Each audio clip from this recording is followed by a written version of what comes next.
Est-ce que le discours de politique générale de Gabriel Attal déjà vous a rassuré hier? Vous l'avez entendu, Laurence Autrey? Alors, ce discours, personnellement et au titre de l'organisation syndicale que je représente, on ne peut pas dire qu'il nous a rassurés.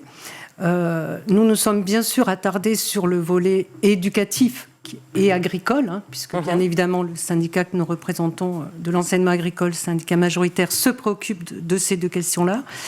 Et il ne nous a pas convaincus. Sur le côté éducatif, son discours était un discours très autoritaire, finalement.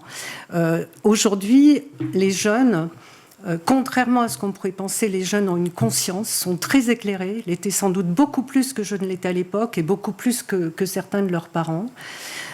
Et les jeunes, ils sont... Alors, je ne vais pas utiliser l'expression génération climat, mais nous avons aussi ces jeunes dans nos établissements.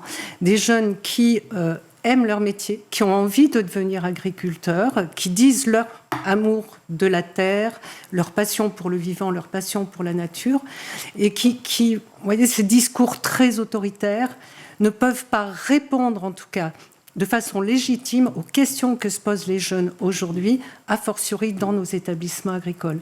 Et il me semble que relever les défis de la transition agroécologique, ça c'est quelque chose, effectivement, une parole politique, au-delà du service civique. Le service civique écologique, pour moi, c'est une mesurette.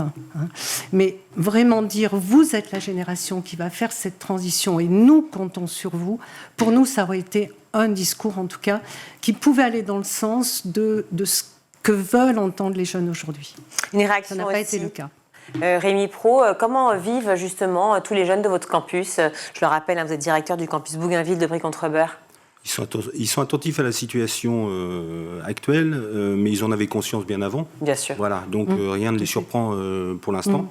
Et ils ont envie de voir évoluer les choses pour pouvoir pérenniser leur avenir dans ces filières-là.